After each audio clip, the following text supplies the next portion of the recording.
tardes a todos y todas.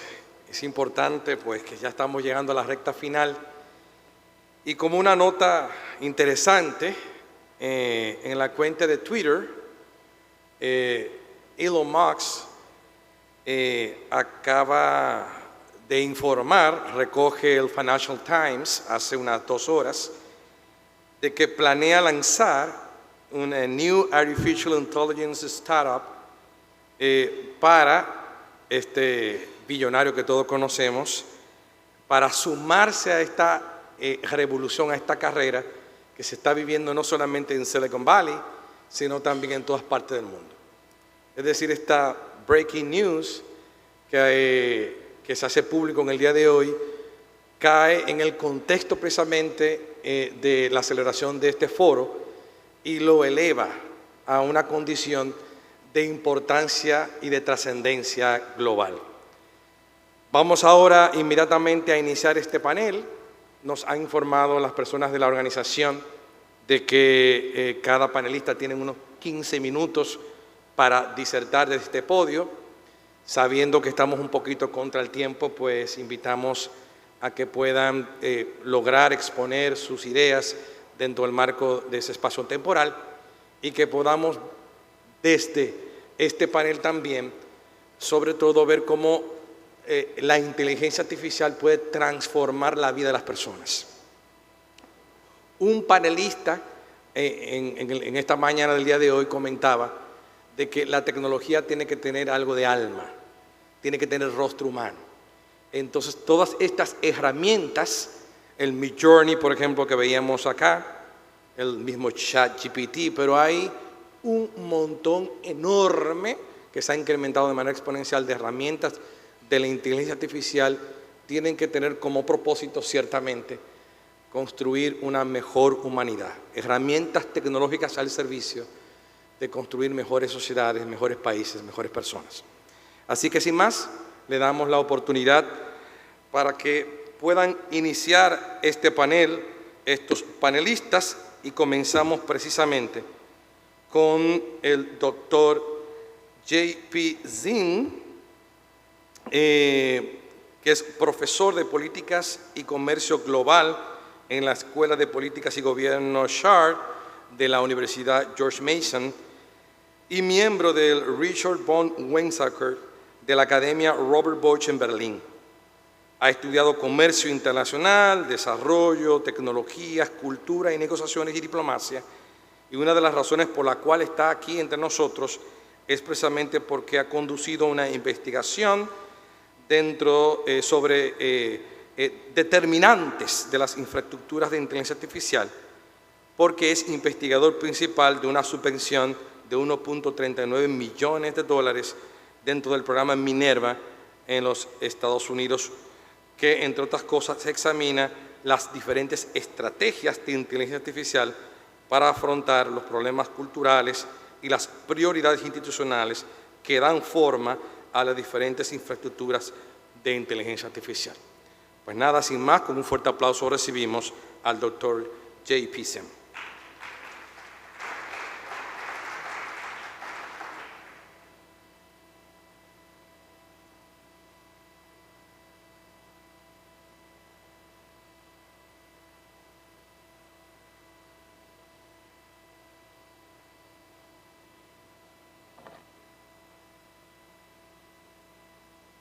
Thank you very much for that introduction. Nothing more exhilarating than 2 professors presenting PowerPoint slides after the last one we heard. So I'm going to do my best. When I was listening to the last presentation, it touched my heart in a very close sort of way. I was born in India. The garment industry is very important in India. And what do we learn when we're school kids in India about the garment industry? That Mahatma Gandhi, when he was fighting against the British, he asked the people to make their own threads, to weave their own cloth, sitting on the ground with a spinning wheel, the image that you see. Why? Because that's the only way people would have dignity. He took the nationalist movement in the state of what is now known as Gujarat to a place called Dandi, is known as the Dandi March, so that they would make their own salt. Why? because to eat British salt or to wear British clothes was a way of giving in to colonial oppression. Now, what do we get from that? That development was always going to be about dignity. Amartya Sen, the economist, what's he saying? Development as freedom. For any human being to experience development would mean that they must feel it as dignity, not as a money-making exercise, not as huge amounts of exports, not as technologies. And by the way, Gandhi wasn't against that. The only luxury that we talk about that he allowed himself was a telephone. And people talked about why should Gandhi, wearing the loincloth that he did, made out of homespun cotton, should he have allowed himself a telephone? And I've been listening to presentations today thinking, okay, if Gandhi was alive today, would he allow himself Sophia? Would he allow himself a robot? I think he would. Because when you look at post-colonial leaders, or when you look at this country, and you see this country become a high middle-income country, and soon, in 10 years, you will be a high-income country, where would you have come? What's the path that you would have traveled? Through dignity, through technologies, through industrial revolutions, and now to the fourth industrial revolution. So what we are going to do here today is to analyze the paths that these countries are taking. What are the stories they're telling about themselves as they formulate their national AI policies or national artificial intelligence policies? I'm very lucky to be on this team. As you can see, I have these brilliant women that I'm working with. They're really compassionate, empathic, and forgiving because they allow me to be on it. And we're going to be talking about these narratives. The moderator just mentioned our overall project from the Minerva grant, and this team is made up, the 4 people for the presentation today are part of that Minerva project. What we're trying to do is to understand what kind of values show up in people's policies. What does this country want? Because these national documents tell a story about those countries. Okay? Just as the Dandi March that Gandhi fashioned, or making cloth by hand, told a story about the people. So what are the stories these countries are telling us about their national AI infrastructures? And what we do is use machine learning models, computer science techniques, to try to understand those stories. I won't go through the whole graph, but what we eventually want to be able to do is to understand those stories enough that if we were able to say, well, if the Dominican Republic wants to change this story just a little bit by employing these techniques, what would happen to that story in the future? So we now know, and this is only 7 years later, in 2016, the United States comes up with this national level AI strategy. And very soon, there are many countries. If you go to the OECD repository for national AI policies, there are over 60 countries with these national AI plans. So within 7 years, there's almost been a race to try to tell each country's story in a particular way. And what we are doing in our project is to understand that story, is to try to understand, is it just one story being told around the world? We being researchers, academics, we're very shy of what one might call a grand narrative. There's one story to be told around the world and everybody must mimic that story. What we first want to do is to try to understand what are the different dimensions of the stories. If EU tells a story, or China tells a story, and India tells a story, where do they all go with it? And what we find is that no matter how the story gets told, just as in those algorithms you saw that there are certain things you can program in and outcomes are particular kinds of output, what we find is there are some factors that every story has. And some of them are business issues. What is the business going to do? What is the industry going to do? What is the society going to do? What are the data plans? And then there are sort of cross-cutting issues about basic research, about training, who's going to finance these things. So these are kind of the little nuts and bolts of the stories which show up in different ways. But the bullets you see in front of you are some of the major things that go on in all of these stories. So what we're going to report today are some of those initial findings. And I've used a very technical term there, diffusion effects, spillover effects. Gandhi borrowed the telephone. The British brought the telephone to India in 1885. They brought the telegraph to India in the 1840s. They were technologies of control. Colonialism depended on communication. So does post-colonialism. So it doesn't mean that all these technologies are technologies of control, but at that time we thought, why would a technology being invented in one place go to another place? So what we have to understand is how does it diffuse across borders and the way that it diffuses. Because it's not just a technology that can be taken anywhere and hook, line, and sinker just put in there. It has to be adapted. It has to provide people dignity. It has to meet their aspirations. It has to get them about certain scleroses, certain structural factors. There are 1 billion people today who go to sleep hungry. What does AI promise for them? How would AI technology need to be adopted for 1/6 of humanity, which doesn't get enough calories per day? Or more than 1/6 of humanity, which doesn't get health care? What about education? Now, the technology holds lots of promises, but what we have to understand is, what's the diffusion? How will it get adopted? So we go through these different models that are present about how do countries adapt these stories. We analyze those narratives, and the kind of major conclusion that we have there in this diffusion is that, yes, there's a lot of convergence. You can take a technology from China to Latin America, or from Latin America to India, from Russia to Ukraine, or wherever, but that there are also divergences. We have to understand where they converge, why do they diverge, because that allows a country to adapt it. And what we find is that there's no singular story of this diffusion. There's a multiplicity of diffusion. Now, I grew up as a development scholar, and one of the questions we used to be asked is, will countries adopt a particular kind of exchange rate regime? And then IMF would give a signal, and countries would have an on or off button, and they would either adopt flexible exchange rates or they wouldn't.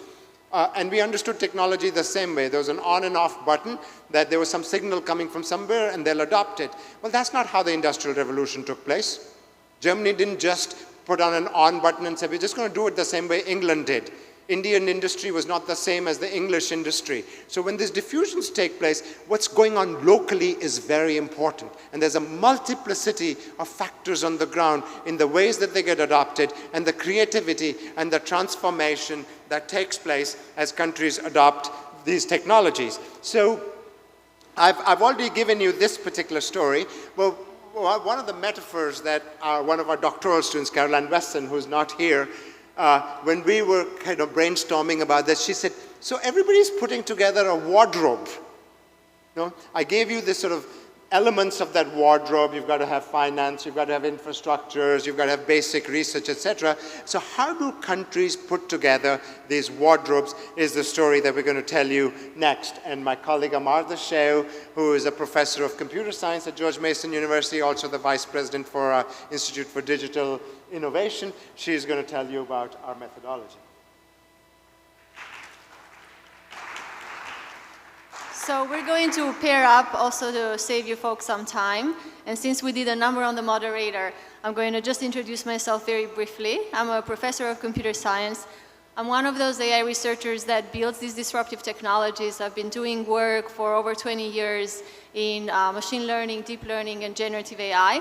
And I'm also currently the Associate Vice President of Research at George Mason University, leading a new institute, the Institute for Digital Innovation, where we try to bring together industry, academia, federal government, and think tanks in order to work on the important problems that have impact on our society. That's all I'm going to say about me. So now back to this. The reason that JP and I are pairing together on this project is because we had this great idea of using what we call AI for AI. So what does this mean? We are looking at the AI policies that countries are putting out, whether they are national or subnational, these documents through which countries are telling one another what it is that they value, what it is that they're going to do, what it is that they envision for themselves as part of their strategic innovation plans. But rather than rely, as in the old way, on experts alone, folks like JP, to read through these documents, to do comparisons, and to come up with interesting observations, we are actually using AI methodologies. What we are trying to do is we're trying to bring these very cutting-edge techniques from artificial intelligence research, what we call unsupervised learning, meaning nobody's telling us what it is we're supposed to look for, we just organically try to find it in the data.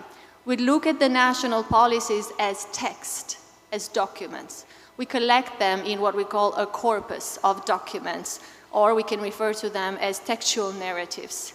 And we use methodologies in order to build representations of these documents, so different ways of capturing characteristics about them in a mathematical manner, so that we can support mathematical operations over these representations and be able to tell, for instance, oh, these two countries are similar.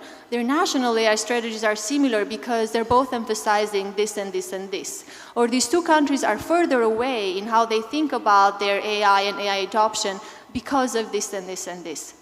There are two different ways in which we're proceeding, but I'm only going to tell you about one of them in the interest of time. I think you're bored to death hearing about ChatGPT. I hope this is the last talk where you will hear about ChatGPT. But we are also utilizing large language models, sort of the underneath infrastructure over which ChatGPT and other sister models run. We look at them as a way to build these representations of text documents. One of the challenges, however, that happens when you want to take these models and make them very specific, to learn something very specific about a corpus of documents you care about, is to focus them properly. They tend to hallucinate. And maybe if some of you have had interactions, it's really like talking with somebody who has all this knowledge about all the internet up to 2021, and as one of the speakers said, can make up something, right? Can say things that are not true. So instead, what we have proceeded is with a different version of, I wouldn't say ChatGPT, but a different language model, a generative model, a probabilistic model that you train, that you focus specifically on a corpora of text or on a set of documents that you care about. Recall, these are our national AI policy documents or any kind of strategic planning that countries put out. I'm going not to show formulas, I avoided it, and I'm also not going to show code. I'm just going to describe them at a very high level, specifically the methodology over which we build, for which JP is going to show you some of the results, is known as the latent Dirichlet allocation. And we build on top of it an algorithm that can account properly for its inherent probabilistic nature. It is what we call a plate model. So the schema is shown to you it's on the left for you. And the idea is really very interesting. It was put together rather early on in 2003, but it has gone through many fine-tuning and improvements since then. The idea is the following. If you think about creating text, the methodology thinks of it in the following process. Each document is modeled as a probability distribution over an unknown set of topics. What are these topics? Well, we will find them organically. The algorithm will find them, and then we can give meaning to these topics. These topics will tell us what it is that countries value and what it is they are prioritizing. For now, think of these as these abstract concepts, and you have to specify the number of topics you're looking for. Every document is modeled as a probability distribution over topics, and every topic itself is a probability distribution over words. You can think of it as a mixture of words. So the model generates documents in a probabilistic manner. For every word, it first says, let me pick a topic from the probability distribution of topics for this document. And once it has picked a topic, it picks a word from the probability distribution of words in this topic. And it repeats this process, and there's an optimization algorithm that converges, that stops, when documents generated this way match the ones that you have in your corpora. So what you have ended up in the end is, for each document now, you have the topics that happen or that emerge in it with different probabilities. Think of it as different importance. And for each topic, you can see the words that are in it with different impact, with different probabilities. And you can now make these narratives. You can now read and you can interpret your findings. I'm not going to go too much in detail, but the algorithm that we have put together makes sure that the quality of the topics is good. There are different metrics to evaluate them, something that we call topic coherence, meaning how important, in a sense, tight the probability distribution of words in a topic is. And we look at this very deeply so that we can come up with robust models. So what it is that we can do with the results? A lot, both quantitatively and visually, and I hope that you'll enjoy some of what JP is going to show you. But I want to set the stage. So we can do qualitative and quantitative analysis. I just want by a show of hands. When I say the word probability and vectors, how many people go back to high school algebra and say, ugh? Okay, I see like faces, yeah, sort of. Okay, so here on the right is a topic. It's just a word cloud, right? You can see it. Now you'd have to look at the words, and the challenge is to come up with an interpretation for what this mixture of words possibly might mean. The size of the fonts, you see, is different, right? Some of the words are bigger font and some are smaller. These reflect the probabilities with which these words occur in this topic. Or another way of saying it is that in this topic, the word page, personnel, phase are more important and occur in more of the documents. The other words that are in smaller font have lower probabilities. And this is a way for us to very visually to see what a topic is, to visualize essentially the probability distribution over the words in it. We can also do the following. Since every document now is a probability distribution that we have learned through these generative models over topics, now you can think about the following. For each document, I can see it as a list of topics with different numbers that tell me how important the topic is in this document.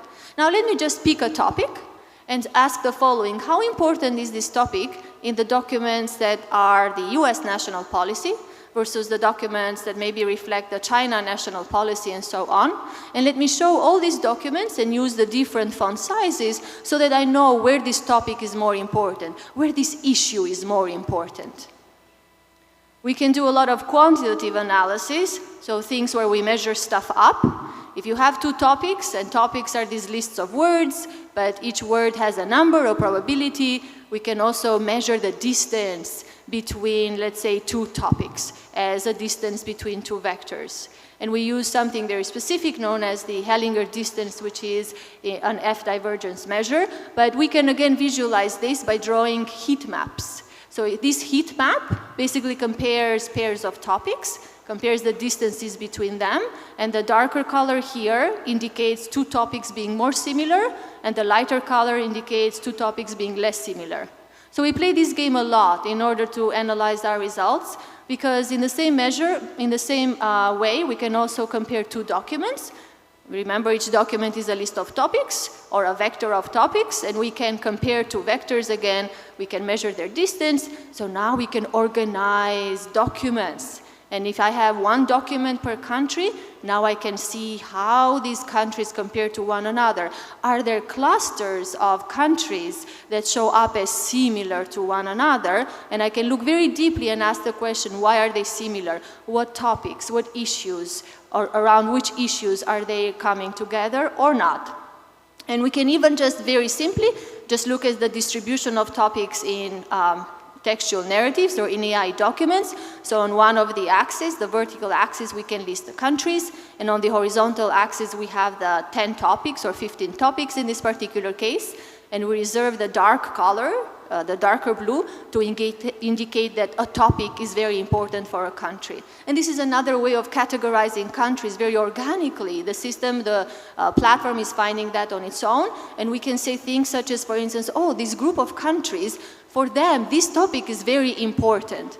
So we have used an AI methodology in order to teach us, to tell us what is in AI policy documents, what is important, what it is that countries value or not, and JP is going to go deeply into the results and tell you now and build the story. Notice we've used an algorithm to assist us to put the story together, but we have not taken out the expert of the domain, JP. He's the one that's going to give us the narrative.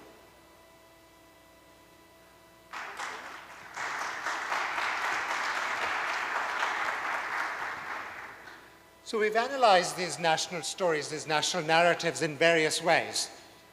A lot of countries have a national level AI plan.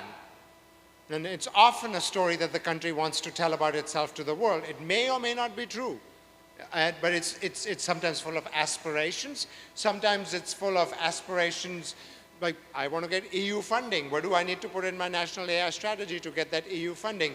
Sometimes it's great power competition. There's a lot of words in the US national plan or the Chinese national plan which are just to indicate to each other what they're doing. So we've analyzed them at the national level. We've analyzed them at what we call the subnational level, by which we mean documents coming out from education ministries, from ministries of electronics, from national commissions, etc. We also analyze them in many other ways. So we're going to tell you a bunch of stories that emerge. These are stories at the national infrastructure level. And Amartya is going to tell you what we mean by that chart there, and I'll interpret them for you. I feel a little bit like the flight attendant because I'm going to show you. I'm going to get your attention this way. So here at the bottom, we have the topics that the model has found, 1 through 10, not in order. And here we have the different countries. I hope this is legible because it's not legible for me for being so up close. But you can see, for instance, if I pick a country here, what is this? The UK, right? This is the UK. So here I have that vector of topics for the UK. So topic 2, not so important. Topic 1, not so important. I have to keep going. Topic 9, very important in the UK. And there are many other countries where topic 9 is very important. And JP can tell you about this. Right. So what's going on there is not just that they are, we specify 10 topics, you can specify 15 or 20 topics, but as Amartya was saying earlier, there's a coherence score. At what level do we get the most coherence? And in this case, we got it at 10 topics. It's not just that there's topic 9 that's important. What you notice there is most of the countries in topic 9 are EU countries. Now, if you look at topic 8, most of those countries are Latin American countries, but what's in that cluster? 2 EU states which you would have expected to be in topic 9, one which might make sense. Spain is in that cluster, but why France? And then you notice up above at topic 4, you would expect that maybe Germany would be in the EU cluster, but no, it's not. It's got a topic all by itself with Switzerland. It could be that Germany influences EU strategy, or that EU strategy is something distinct in the way that it's coming about, and Germany doesn't go there. And you find these sort of clusters which are interesting. First of all, there's some validity there because you think these countries are cohering together, but the next task then is to say, well, what do these topics comprise? So what you find over here is that topic 9, which is the one where Amartya is standing, is in a way dominated by the kind of things you find in the EU strategy. EU strategy often has an economic component about these programs that are being rolled out from the European Union, and it has the concern that most countries have, do we have enough data sets to be able to roll out our AI strategy? But it has a lot of societal concerns. It has a lot of concerns about, is AI going to be trustworthy? Is the workforce ready? What about labor markets, etc.? And then when you see, for example, topic 8 in Latin America, that this topic tries to build on its existing infrastructures that already exist. And there again is a lot of concern about productivity and economic growth, but not as much concern with the kind of labor issues, gender issues, etc., that you find in the strategy for the European Union. In the case of United States, India, and Canada, it's sort of interesting that they cluster together. We've done different types of modeling exercise, and then you'll see later on US comes out as unique. A lot of emphasis on basic research, that in order to have an infrastructure is important, yes, but you must have basic research, lots of PhDs, you must have national level centers, etc., which do the kind of basic science research upon which businesses or others can build. You wouldn't have ChatGPT today unless some of the basic research was funding through NSF in the United States or through other agencies. So a lot of emphasis there on that basic research. There are important differences between topic 4 and topic 9, and then you find there's a topic 7 where China and South Korea converge. There again, a lot of emphasis on theory. So what we'll take you to next is when we compare what I call subnational. What we're calling subnational is not it's not the national level plan. It may be a plan for education. It may be a plan for workforce retraining. It may be a plan for data strategies in a country. It may be a plan for the financial infrastructure that enables data strategies. What do we see? You don't see that much variation. And the takeaway from this story is, if you see topic 9 is almost common to all the countries. And so also topic 7, which is common to almost half the countries. And then you find that there's a topic 5 that's in the third column, which has a few countries, and similarly with topic 3, and you can see there right on top, US has a topic of its own. Earlier I was telling you that as we do successive models, we begin to see how unique the US strategy is. But what's very important is that underlying those 5 topics that I pointed out, topic 9 and 7 are basic infrastructure. So what those topics tell us is that in order to get a national AI plan, you have to have these sort of components where you're building the basic infrastructure. And what you find in topic 5 is, if you notice the words regulator, harm, organization, evidence, these are countries which have thought deeply about, okay, I've got the basic infrastructure, but how am I going to protect people's privacy?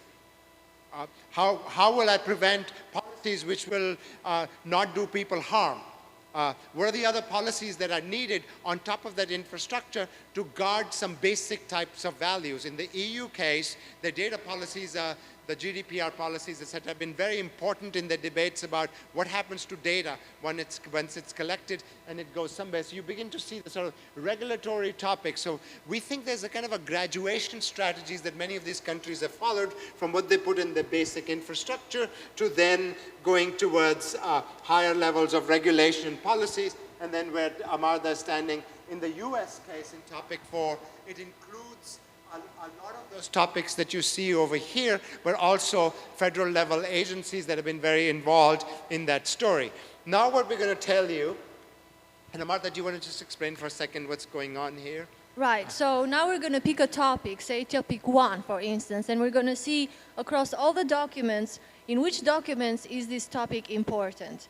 And so we know that in different documents, it's going to appear with different probabilities, which is what we show here on the right. We show the different documents, and the size of the fonts tells us how important that topic is in a particular document. So it informs us, in this case, where is this topic important? Right. Do you want to say what this topic is? Yeah. So we collect all the documents, we throw them together and say, tell us what the topics are. Through this, there were about 165 documents altogether from the 54 countries, 56 countries that we're analyzing. And topic 1 stood out as something which is about ethics, about regulation, about data, how the algorithms are run, and these are the documents where it shows up the most. EU shows up because they paid attention to ethics and about their data policies. We know countries like Colombia have very sophisticated networks for how these data are given, these ethical principles. Japan shows up, but it's a very EU-dominated topic. Now, on topic 2, we did a similar thing, and what we find there is that that's about transportation and automated driving. Okay? That topic is about what are the kind of words which show up when countries emphasize automated driving or their transportation capabilities. And what you find is there are fewer countries who've done that. Okay? There's Australia, Austria, US.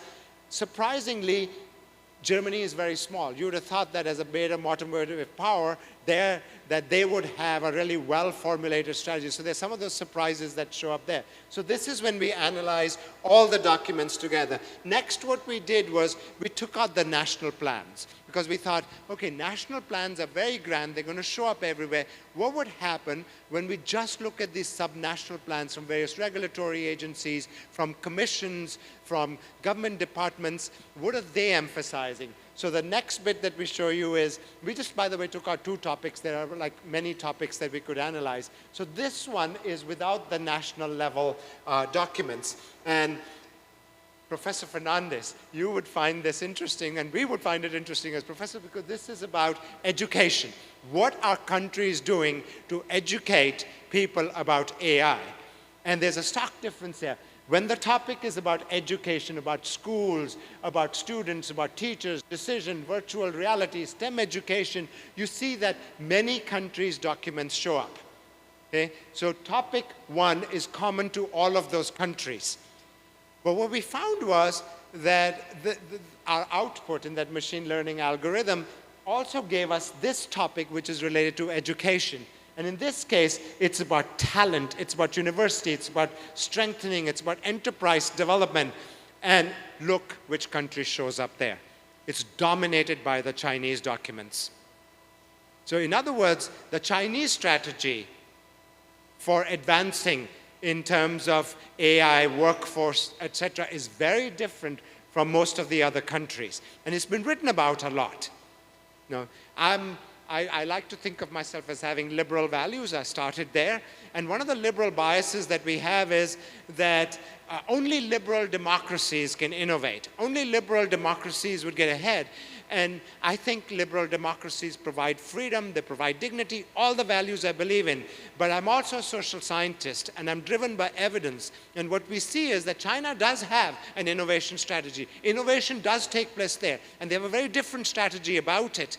And what we have to do is to figure out, why are they getting ahead? What are they emphasizing? What's the kind of talent that they're nurturing?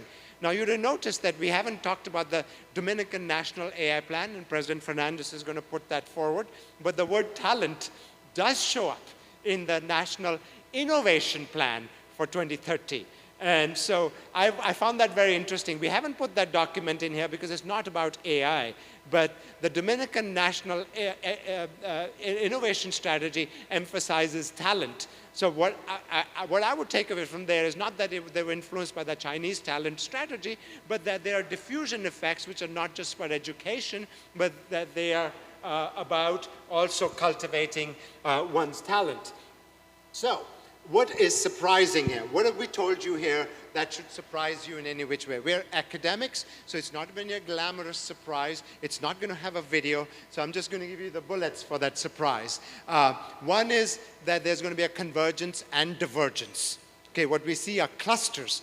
But more importantly, what we see are that there is actually a difference in the way pluralist, liberal states, democracies go with their national AI infrastructures than the non-pluralist state. It is a surprise because given how messy these data are, one could have said, well, there would be no difference. But we notice it in the clusters. We notice it in the way that Russia, China cluster together. We notice different types of clusters within democratic states. There's a Latin America cluster. There's an EU cluster. There's a European Union cluster. And we find that there's a multiplicity of diffusion. When we talk about this adoption and adaptation across countries, there may be stages through which countries pass. And what's instructive about countries that are formulating their strategies is to say, how did other countries do it? Maybe in the next stage you can leapfrog. You don't have to have the basic infrastructure. You put in the guarantees for data safety, regulation, financial controls, etc., right at stage one. Third, there's enormous creativity with which people are adapting these AI.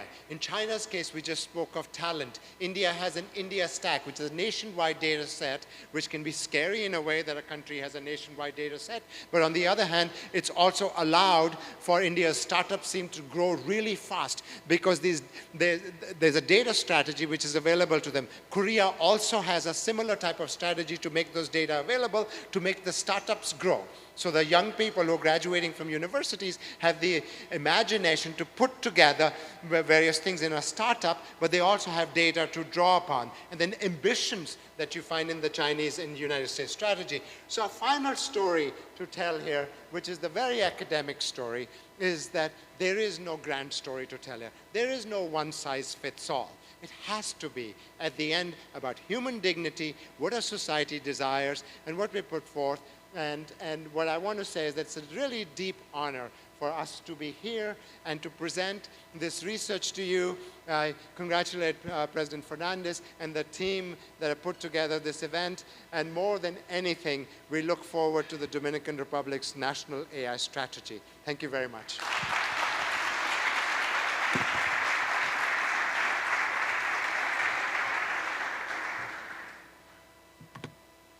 Agradecidos y honrados nosotros de que compartan los resultados de esta impresionante investigación con nosotros.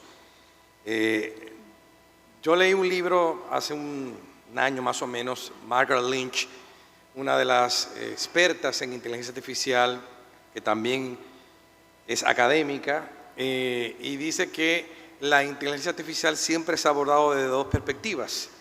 Desde una perspectiva académica, los grandes científicos, investigadores que se han citado en el transcurso de la historia, también desde el punto de vista tecnológico, cómo los resultados de la investigación que surgen de los centros de investigación y de la academia se aplican para obtener resultados concretos para tomar decisiones, para descubrir, obviamente, verdades basadas en evidencias y también, ¿por qué no?, crear empresas que brinden servicios a la sociedad.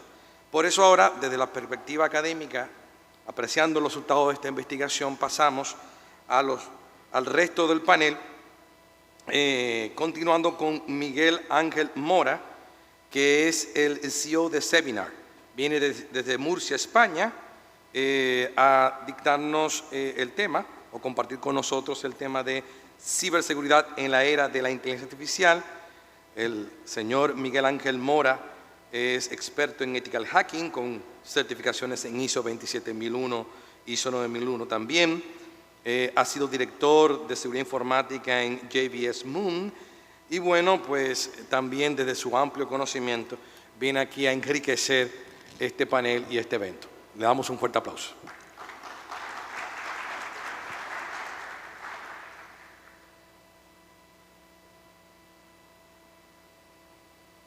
Hola, buenas tardes.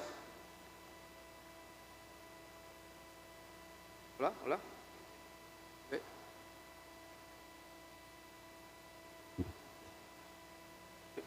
Hola. Bien. Hoy venimos por una razón, una pregunta.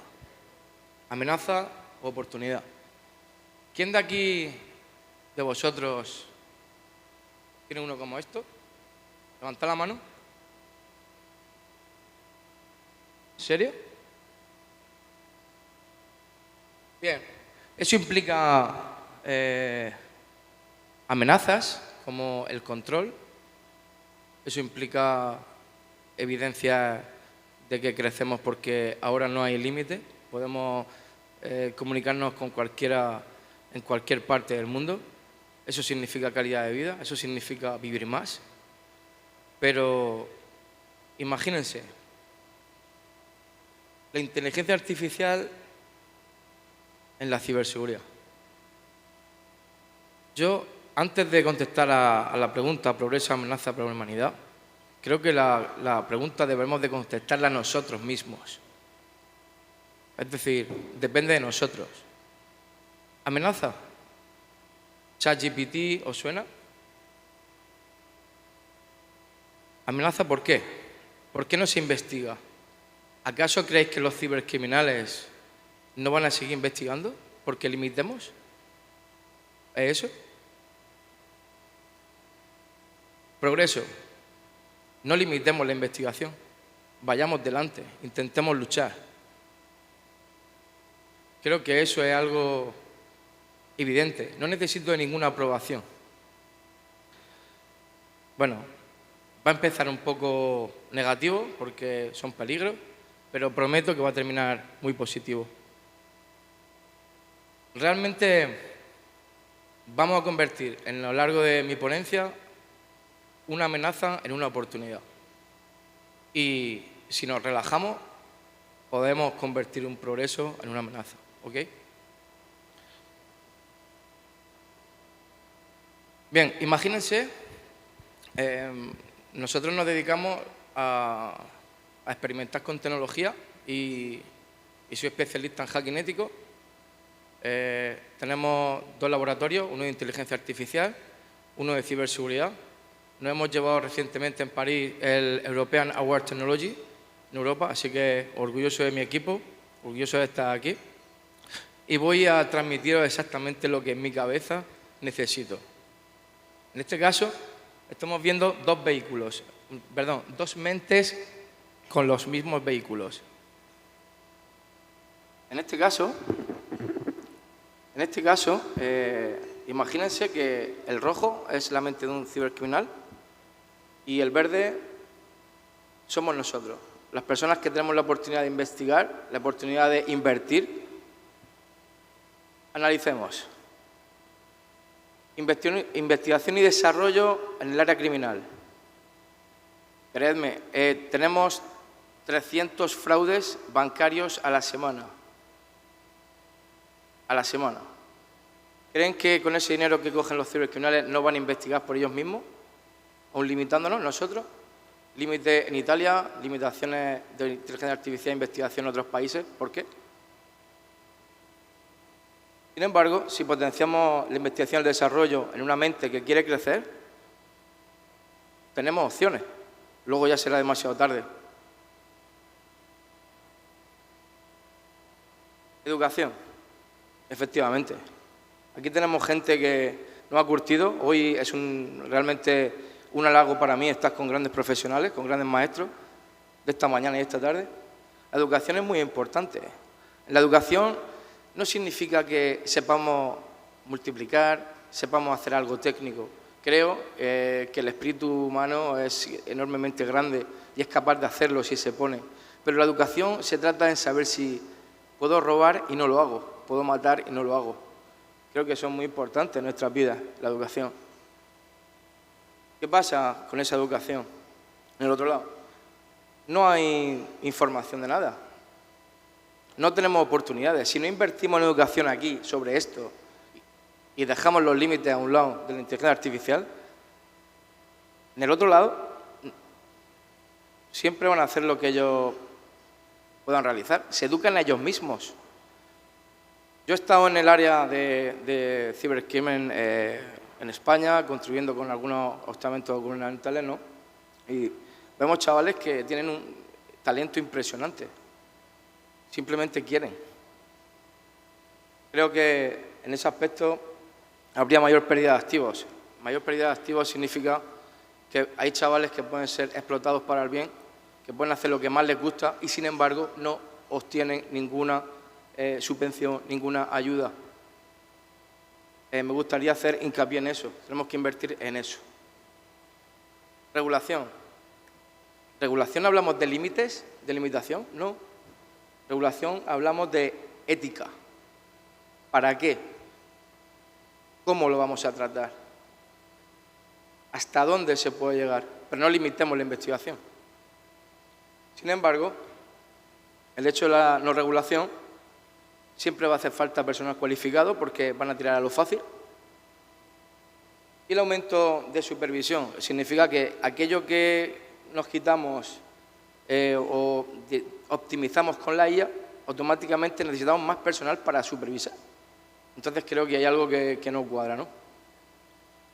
Bien, imaginemos que todas esas oportunidades, si las dejamos, pueden ser amenazas conforme pase el tiempo. Si le damos cobertura a las mentes negativas, tenemos oportunidades. Imagínense ahora que voy a cambiar todo esto y creo que lo voy a hacer.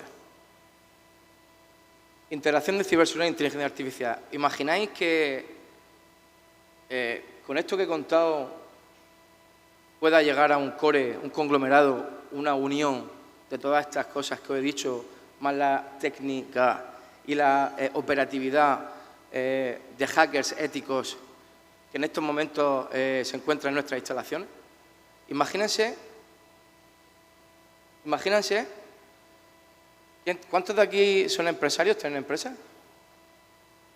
¿Cuántos? He tenido que hacer esto porque había gente ya que estaba cansada, pero ya vamos a animar un poquito. ¿Cuántos? Vale. ¿Y cuántos conocéis que tienen un negocio? ¿Y cuántos conocéis que operan en Internet? Bien, imaginaros que de todas esas infraestructuras que tenemos nosotros y que dependemos del Internet, porque tenéis que tener una cosa en cuenta, ¿vale?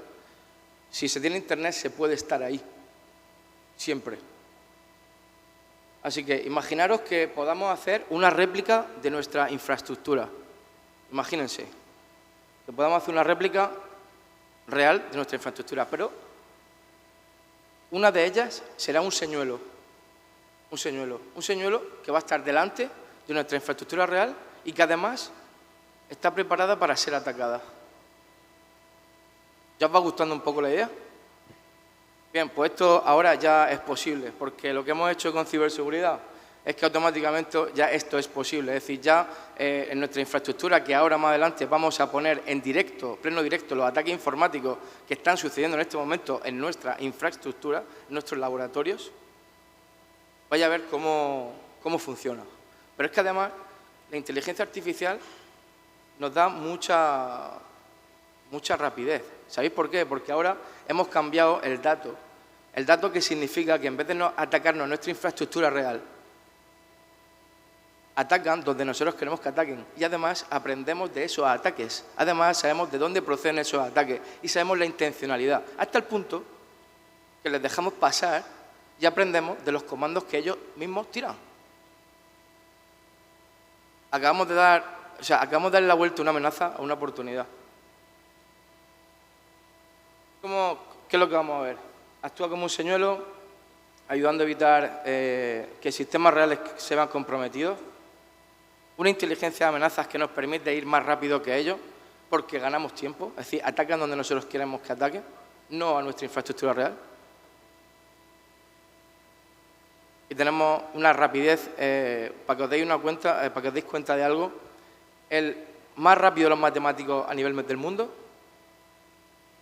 tiene un tiempo muy rápido de pensar, pero la IA piensa 25.000 veces por segundo más rápido que el mejor matemático. Bien, vamos a darle... Bien, la ciberseguridad es lo que habéis visto. La inteligencia artificial, con esto que ya teníamos, imagínate, automatiza todos los procesos 24/7. Imaginaros que en vez de tener un montón de ingenieros, tuviéramos superingenieros. Además, no se trata de reemplazar al ser humano. La inteligencia artificial, bajo mi punto de vista, viene a ser una extensión del mismo. Por lo tanto, tenemos mayor efectividad y la mitigación y respuesta es impresionante. Si los compañeros de producción nos ponen ya a tiempo real lo que vamos a ver. Bueno, esto es a tiempo real los ataques que están sucediendo. Uy, ¿se ha ido? Bueno, vamos a ir a... Esta es nuestra suite. Ahí está. Y vamos a ver F11, recargamos. Ahora, ahí estamos viendo ahora mismo automáticamente ataque en tiempo real, donde realmente todas las IPs, esto es real. Todas las IPs que se están viendo son interceptadas. Pero imagínense que podemos ver con exhaustividad de dónde vienen, hora, precisión, qué intentos de contraseña han intentado meter. Por favor.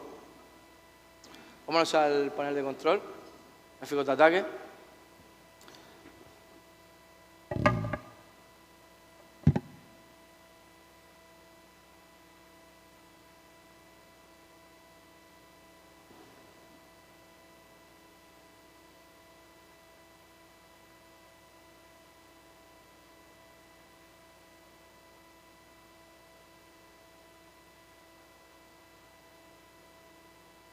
Vale, en las últimas 24 horas, ¿vale? Ahí tenemos a la derecha el tiempo, ¿vale? Hemos tenido esos ataques. Eso es la realidad de lo que estamos haciendo. O sea, esto es la realidad del mundo en el que vivimos, señores.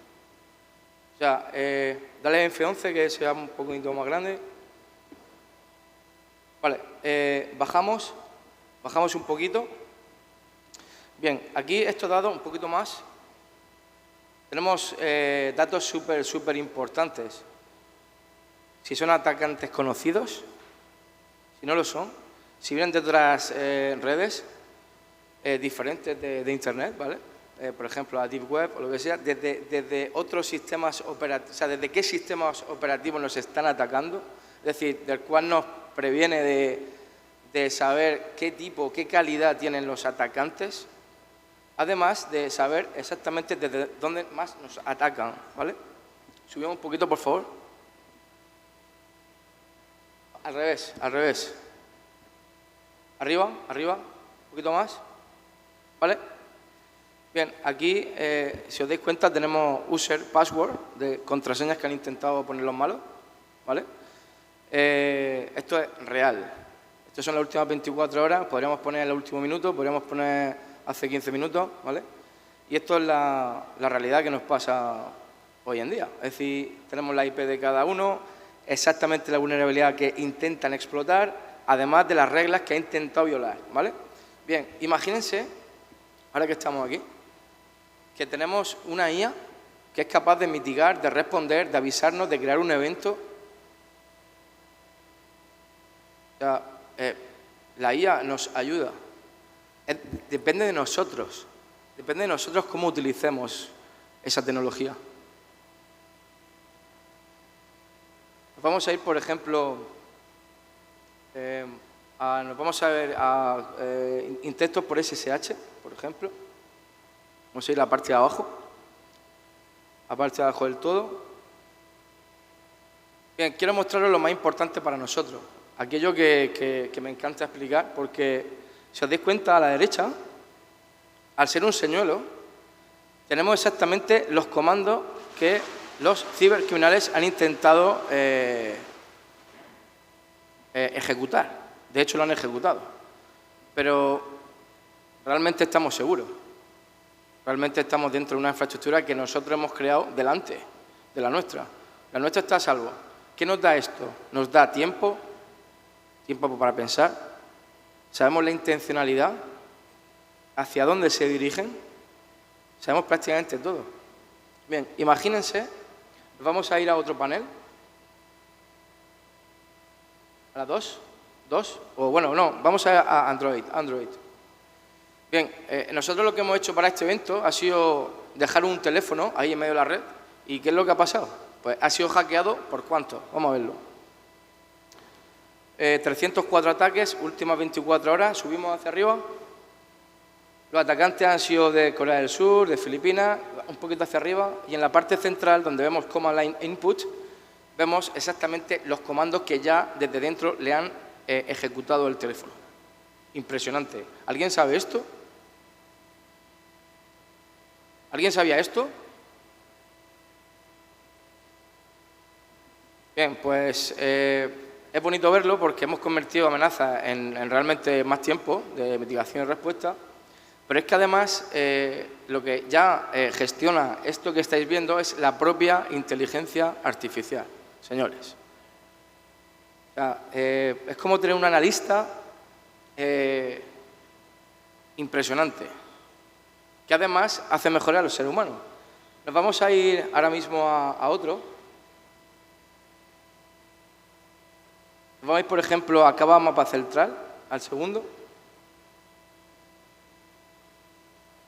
¿Vale? Y aquí vais a ver, por ejemplo, cómo la inteligencia artificial está automáticamente trabajando hacia la derecha. Aquí no se puede ver la otra parte, porque realmente lo que está sucediendo por dentro es que la IA está cogiendo todo absolutamente y lo está volcando a otro panel de control que tenemos donde todo se gestiona automáticamente. Esos son datos reales del último minuto, la última hora, el último día. Son datos reales.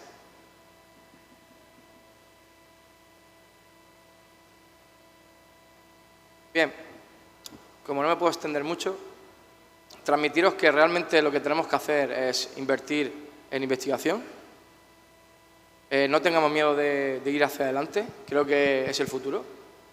La pregunta que nos hacíamos al inicio creo que está clara, dependerá de nosotros mismos, por lo tanto, creo que se debe de invertir en innovación, ayudar a los chicos. Nosotros estaremos aquí ya en Dominicana, ya tenemos una filial de Civinar aquí en Dominicana, que intentaremos y trataremos de dar en este próximo año oportunidad a jóvenes talentos, donde tengan oportunidades, donde realmente no hay ninguna limitación a nivel de educación, y apoyaremos eso en lo máximo. Para terminar, deciros que para mí es un orgullo haber estado aquí. Creo que al fin y al cabo la inteligencia artificial depende del uso que se le dé, será buena o mala, pero dependerá de nosotros, no de la inteligencia artificial. Y creo que apoyaremos en todo lo que se pueda para que esto sea así.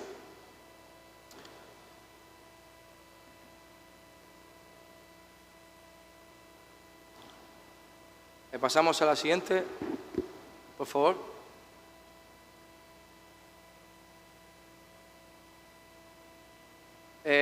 Por último, os he enseñado el laboratorio de ciberseguridad.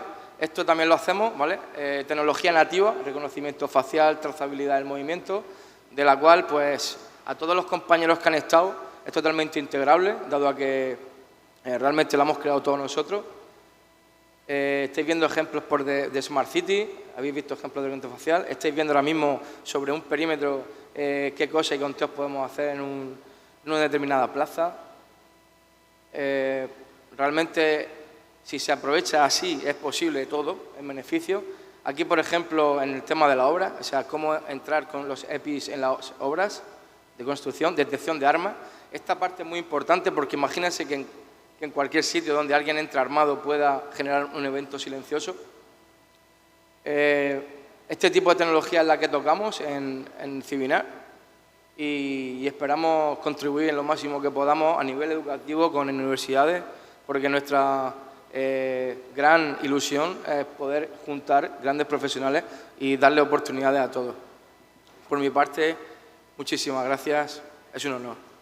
Gracias a ti, Miguel Ángel, muchas gracias. Fuerte aplauso. Se ha mencionado en varias ocasiones, bueno, los panelistas han mencionado de este panel el tema del talento. Y es importante, bueno, decirlo. Efectivamente, el talento es fundamental para el desarrollo de soluciones, para impulsar, obviamente, la inteligencia artificial a nivel de investigación y sobre todo a nivel de la programación. Una de las cosas que se ha hecho también en República Dominicana, el presidente Fernández ha sido ideólogo, como todos saben, del ITLA, del Instituto Tecnológico Comunitario de San Luis, el apoyo que le ha dado de la UAS. También aquí tenemos a la maestra Ligia Amada Melo presente, que del ministerio y su gestión pues se apoyó mucho a la juventud dominicana. También Josefina Pimentel, la maestra, ministra de Educación. Es decir, efectivamente pues tantos programas que Miguel Ángel y bueno, los demás maestros, profesores, pues se han desarrollado para que se pueda contar con este talento especializado en el campo de la inteligencia artificial, ciencia de los datos, machine learning, todo lo que se ha mencionado hasta ahora. Pues nada, vamos a cerrar este panel con el último expositor, gran amigo Cristian Pichardo, que es el actual CEO de Mío.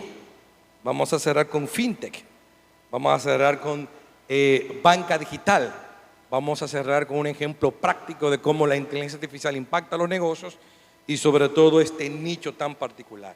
Simplemente algunos titulares, porque estuve haciendo ethical hacking, estuve chequeando el LinkedIn de Cristian Pichardo y bueno, ahí dice que es efectivamente un ejecutivo de la industria financiera con una experiencia profunda en payments, en pago, fintech,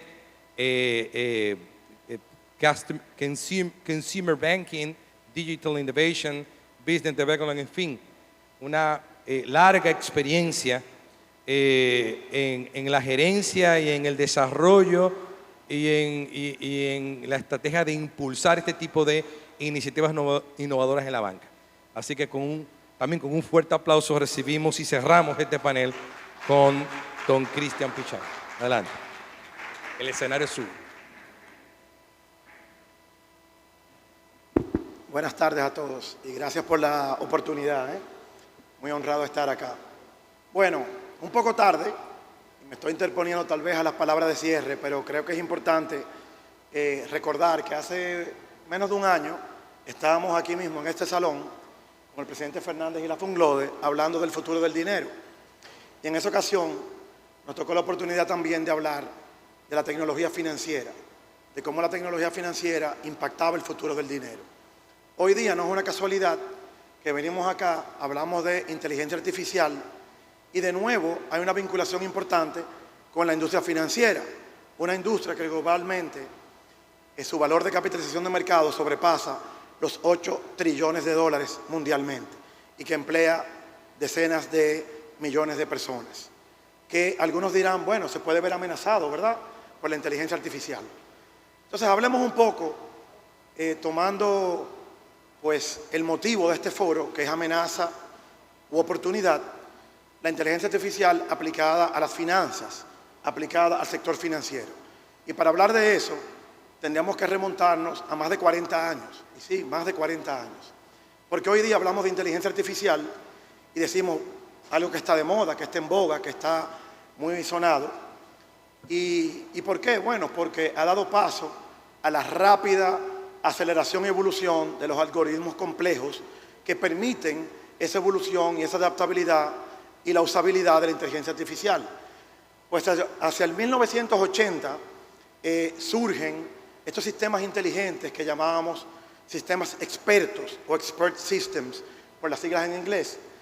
Y la aplicabilidad de esos sistemas expertos, basados en reglas, permitía ya en esos años, 1980, 1990, pues aplicarlo a la customización o personalización de planes financieros, también a la predictibilidad de los sistemas de mercado. También en los años 90, cuando empezamos a preocuparnos por el fraude, por la ciberseguridad, como ahora hablaban, pues también esos sistemas basados en reglas permitieron el enfoque de la inteligencia artificial en el sistema bancario y financiero para prevenir los fraudes. Entonces podemos ver cómo a través del tiempo, también en la otorgación y originación de créditos.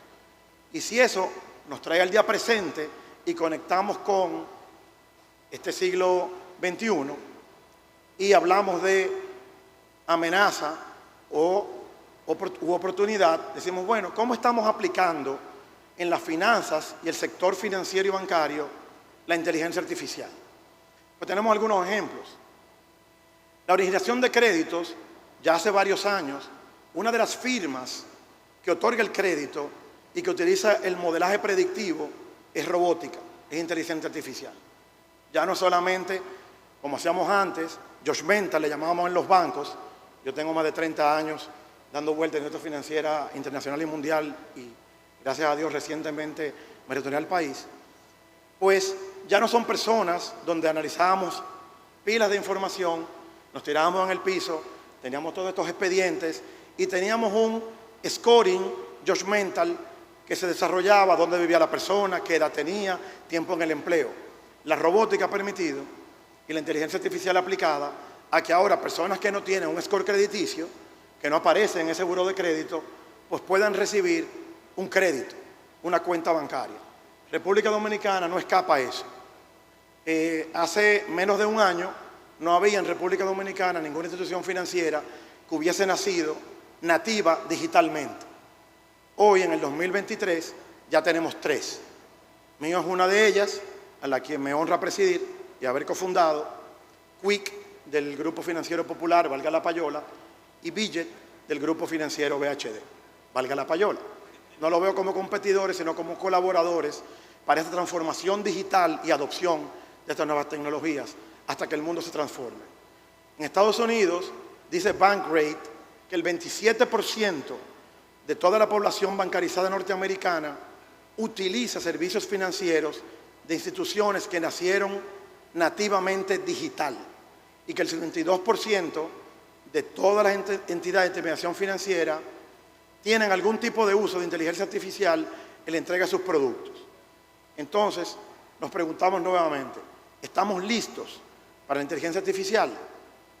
Y mi respuesta es que sí, por 2 razones fundamentales. Número 1, la abundancia de la data. Y número 2, que el costo de procesamiento de esa data se ha reducido drásticamente a lo largo de los años. Y pensemos en ese procesamiento de la data básicamente como la creación, la captura, el copiar y el consumir esa data. En el 2022, según una publicación del IDC, se procesaron 22 zettabytes de data. Un zettabyte, recordemos, es 1 billón de terabytes. Hacia el cierre del 2022, ese número creció a 94 zettabytes. Y la proyección para el cierre del 2025 es de 181 zettabytes. Entonces, la evolución de esos algoritmos complejos, la abundancia de la data y la reducción en el procesamiento de esa data, en mi opinión, nos sitúa que estamos listos para la mejor utilización como progreso de la inteligencia artificial. Sin embargo, también es importante que se aplique con cautela. Existen preocupaciones, la falta de regulación, la no abundancia de recursos expertos con estas herramientas y lo que llamamos el efecto caja negra, porque los algoritmos no son transparentizados, lo cual puede dar paso a errores o anomalías en esa predicción o en esa decisión. Entonces, pensemos todos si con estas condiciones actuales y con el progreso que ha traído la aplicación de la inteligencia artificial, específicamente en mi campo, que es el sector financiero, pues es un progreso o es una amenaza. Muchas gracias por tenerme aquí hoy y muchas gracias al presidente Fernández por la invitación a la Funglode. Muchas gracias a ti. Excelente manejo del tiempo. Yo creo que se merecen otro aplauso los panelistas. Hemos cumplido. Me dicen los organizadores que por razones de tiempo no vamos a hacer la sesión de preguntas y respuestas para adelantar un poco. Y bueno, pues todos han puesto el acento en la importancia de que aprovechemos eso para solucionar problemas concretos en la vida de nuestros países, de nuestras sociedades, contando con el talento dominicano que ya hemos formado. Así que ahora, a propósito de talento, viene una parte interesante donde jóvenes talentosos del INTEC mostrarán cómo están utilizando la inteligencia artificial para la innovación. Muchas gracias.